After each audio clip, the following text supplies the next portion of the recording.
BBC Sounds. Music, radio, podcasts.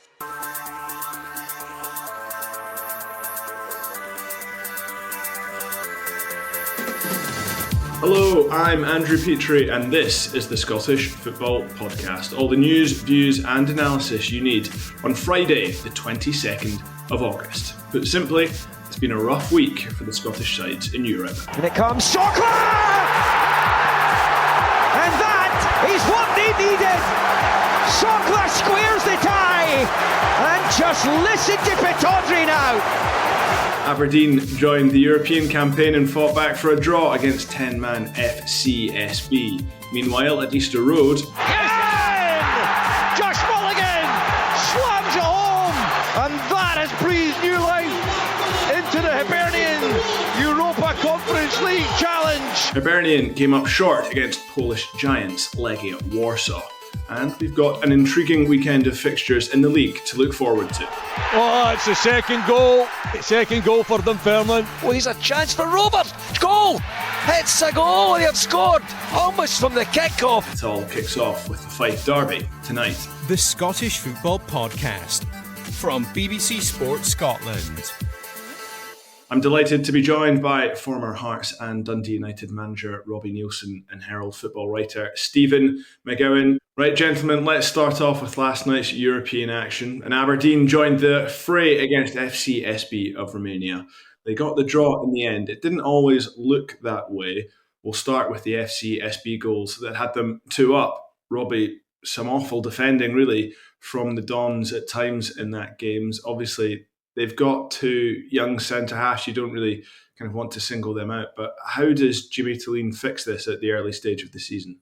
Yeah, it's been the story of the season so far for Aberdeen, the defensive side of things. So I think when you're playing at that level and you make these kind of mistakes, you're going to get punished. So to be honest, obviously getting the man sent off for the opposition was huge for the game because it got Aberdeen back into it. You know, I think they ended up dominating possession.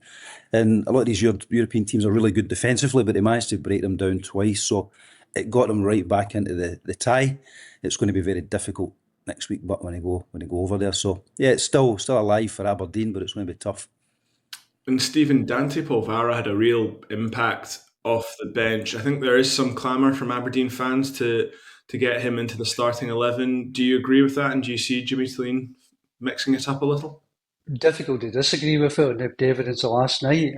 I think there was a feeling last night that Jimmy Tillene probably didn't get his starting 11 right.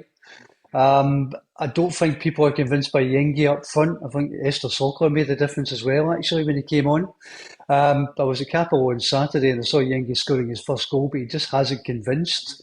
You don't want to pick on one player, there's a bigger picture at play, but I do think these are difficult days for Jimmy Tillene, and he could really do with just a bit of a pick-up in terms of results and performances in various areas. And Robbie, you obviously know what it's like going to Europe as a manager. It's going to be a very tough ask to beat the Romanians in Bucharest next week. How do you think Aberdeen will go? Yeah, it's always tough going away, and especially going to Bucharest, big team. I think that, as Stephen touched on there, that the starting 11 problem wasn't the right one. I think he made 3 changes at half-time. So we'll be going into that game next week. Has seen the opposition play, will understand how they play. So hopefully he'll set up a bit better from the start and get a foothold in the game, which I think is always important. The atmosphere will be unbelievable there. Players will need to be ready for that's for sure, and start the game well. And Stephen, you mentioned Kusini Yengi. Obviously, it's very, very early in his Aberdeen career. We don't want to write him off by any means, but do you see kind of a way for him to win back the Aberdeen fans? Do you see kind of any potential there that Jimmy Tillene can try and tap into? Not seen enough of him to be sure on that, Andrew, I must say. I mean, it's funny, I actually heard Alan Preston on Sports Sound on Saturday kind of railing against people writing a player off so early. And I think that's a fair point. I think you have to say, what we're talking, 4 or 5 competitive games tops. So you have to give him a chance, but the signs this early are not particularly promising. And I think that was generally true of the new signings last night of Aberdeen. They're going to take time to hit the road. The problem is this old cliche in Scottish football, you never get time, you don't get patience. So it was interesting to see the old stages. You saw Leighton Clarkson, you saw Dante Polvara, you saw Esther Sokla coming on last night, you saw them giving Aberdeen a tune when they badly needed one, and it was a decent result in the end. In actual fact, that chance for Polvara at the end could have won the game for them, which would have been a huge boost. But yeah, it's interesting questions for Jimmy Tilley, I think, going into the weekend. And just finally, Robbie, Stephen there saying that in Scottish football you don't get Stephen there saying in Scottish football you don't get much time. You've been in America, you're in Belgium right now. Is that just world football at the moment? No, I think it is a wee bit different. I think, especially in America, it's more long-term thinking, and I think also here it is a little bit like that. But it's why we love Scottish football, isn't it? You're always, I think, the great Walter Smith once said, "You're only 2 games away from a crisis." So it keeps it entertaining. That's for sure. So it says the man who's happily out of it. Yes, exactly. I know, having a coffee in the sunshine. Absolutely.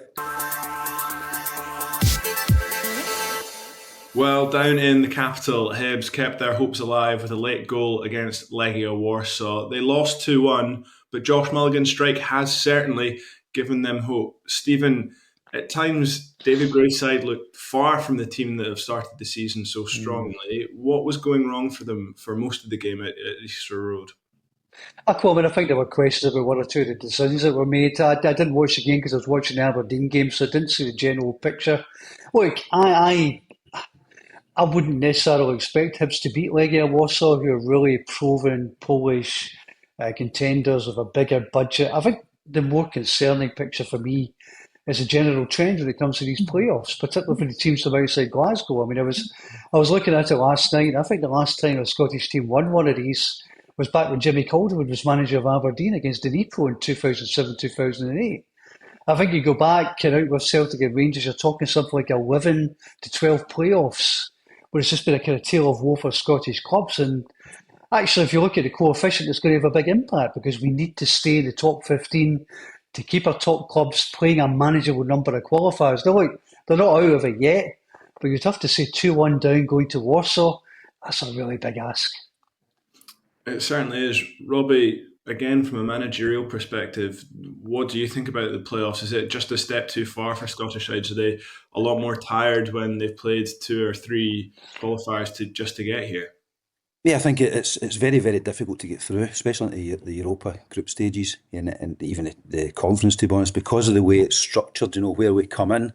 We've got a couple of games to play and then you've got to drop out from the level above, whether it's Champions League or Europa. So it makes it really, really difficult. And also, part of it is, depending where the team comes from that you play, you can have teams that are in the middle of their season as well, which makes it even harder. They're up and running, they've got their full squad, and you're coming in off the back of, you don't have the League Cup group stages because you're in Europe, so you're potentially only, 1, 2, 3 games into the season. And I say, with the turnover of players as well, when you see Aberdeen bringing new guys in as well, it's difficult to get that rhythm. So it's very, very, very difficult to progress at these levels. And playing against teams with huge budgets, Legia Warsaw are a top European team, so to still be in the tie after one game is very, very good for Hibs. I think getting a goal at the end through Mulligan keeps it alive for them. And again, similar to Aberdeen, need to go and start the game well and hopefully get a result. Well, you're spot on about Josh Mulligan's goal. And Mulligan, I suppose, has maybe flown under the radar just a little bit in comparison to maybe Kieran Bowie, but another young Scottish talent who's hit the ground running at Hibs. How impressed have you been with him, Robbie? And are you surprised that he's flourishing so much? To be honest, it's great to see, along with Kieran Bowie, the two of them, 2 young Scottish lads that are playing European football. And it's great. We want to see young talent getting opportunities, and they're getting them at Hibs, and they're getting to play in big games and influencing these big games as well. So I think he's done very, very well. I think when he was Dundee, he was a good player, and I think it was a great signing from Hibs.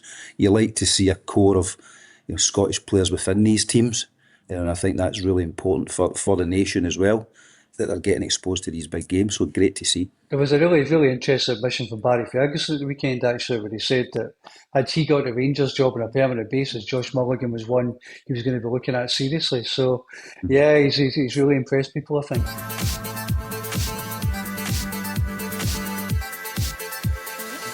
Right, let's get stuck into the weekend's fixtures. It kicks off with the Fife Derby in the Championship.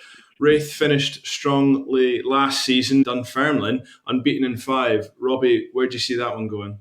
It's going to be a tight game, I think. I think, obviously, two managers that know each other very well, with Barry and Neil as well. Two real competitors on the touchline. So I think there'll be potentially more fireworks on the touchline than there is on the pitch in the initial stages. But I think it'll be a good game. I'm going to watch it here over in Belgium.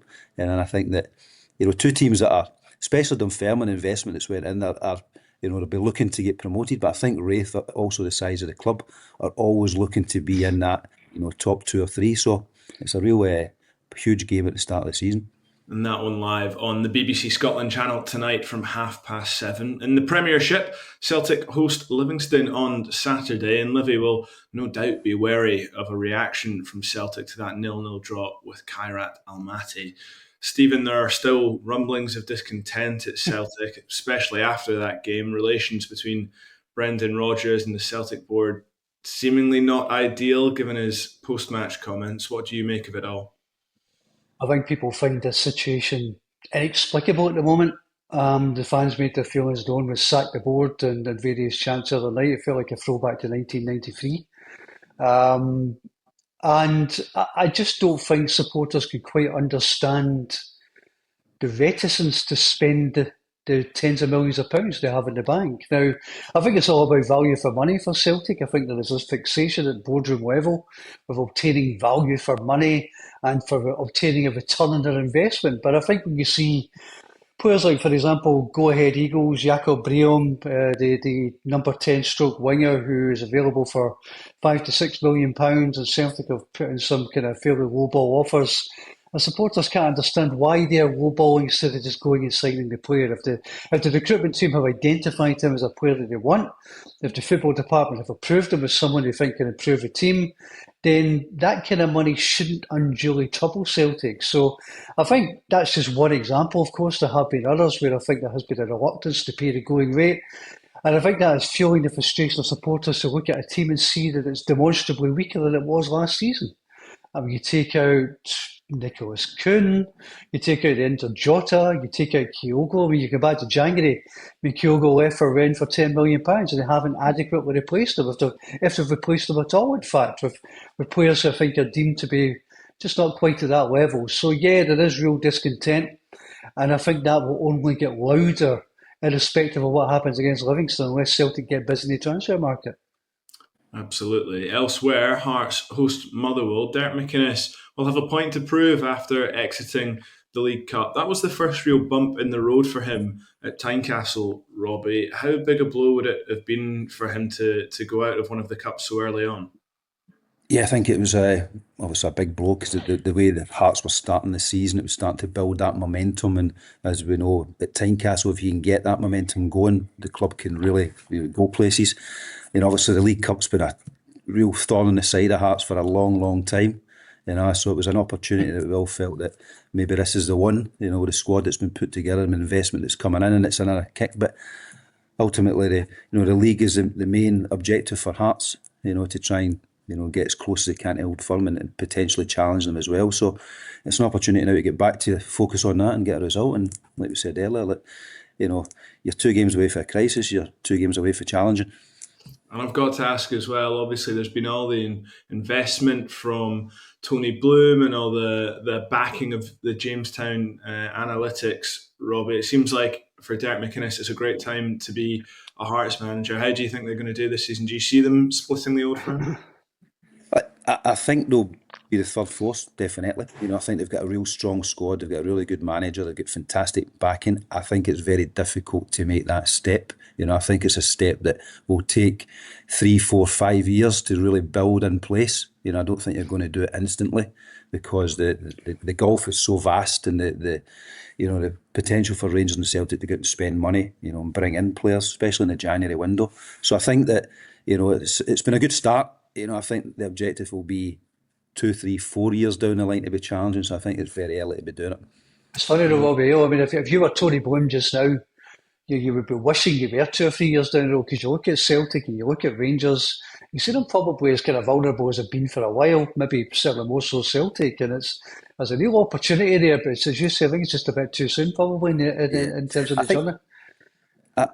I think like with regards to Celtic one, I think like the not getting into the Champions League guaranteed group stages is really affecting the recruitment side of it. I would expect that. So any top player that they're looking at the moment probably is waiting to see if they're guaranteed Champions League football, because you don't want to come and play Europa, you don't want to come and play Conference. So as soon as Celtic can guarantee that, I expect them to put the funds in. I expect them to sign 3, 4, 5 top players to give them the chance to compete in the Champions League, which then means when that happens, it makes it really, really difficult for teams like Hearts to then compete. So I think, in the next probably 2 or 3 weeks, you'll see where Celtic are, potentially where Rangers are, and also where Hearts are. Can they get back over this bump? I think there's just this frustration among supporters for Celtic in particular that they wait to see whether they get to the group stages of the Champions League before spending, and by doing that, they actually put their chances of getting to the Champions League in a bit of jeopardy. It's that guy's 22, isn't it?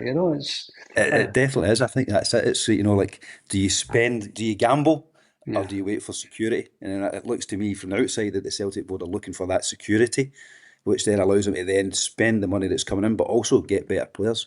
At the moment, there'll be guys sitting there that they're probably speaking to, and they're waiting, saying, well, if you make the Champions League, I'll come to the club, because one, I'll probably get more money coming in, but I'll also get more exposure to then get the next move. So the next 2 or 3 weeks, it's always the same when you're in those playoffs. Yeah, it certainly is tough, and I wonder if Celtic's plans have been knocked back a week after that draw. Elsewhere, Kilmarnock are against Dundee on Saturday. Stephen, Kilmarnock are flying. Dundee seem to have recovered slightly after that spirited draw against Rangers. What do you predict for that one? Interesting. I think one of the great stories that's developing in the season without putting too much pressure on the boy, young Ben Bannon, who's been terrific in some of the goals and contributions he's made to the team so far. I mean, Robbie spoke earlier about the need to get young Scottish players like Mulligan and Bowie in, and Bannon's another one who's really beginning to catch the eye. So that's one people are going to keep an eye on. Dundee, that point against Rangers was huge. I don't think anyone saw it coming. I think Stephen Presley, had come on here before, and I think people were beginning to look on Dundee as potentially one of the teams you're looking at for a relegation slot. But again, it's early for that kind of chat, but they need to keep building. Really ropey Premier Sports Cup campaign. So they're looking to build on that momentum. I'm going to sit firmly in the fence with splinters and say that one's going to be a draw. Robbie, what about you? Can we get a prediction out of you for that one?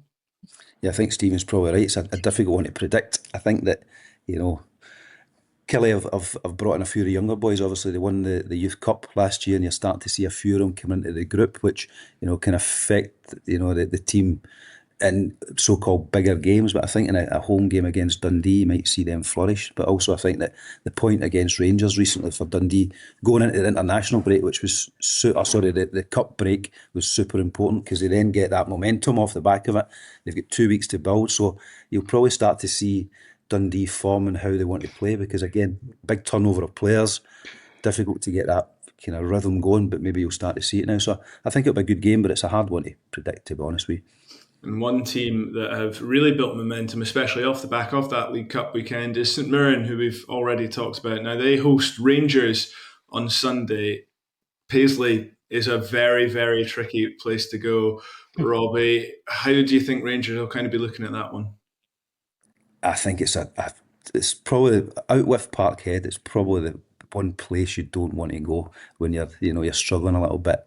Stephen's built a really strong team cohesion within it. They know exactly what they're doing. They make it super difficult for you to play against. I think it's a place that you go down, you're like, just get a result and get back along the M8. Whenever you're going there. So I think it's a real tough one for Rangers. And it'll be interesting how Russell Martin approaches it. Because he has his methodology of how he wants to play. It can be very difficult down at Love Street to play on it, especially the way St Mirren play. They're very good at stopping the opposition playing, and then, set plays, and, that's a real opportunity to score. So I'll be really intrigued in that one. It's one that I'll be watching on Sunday.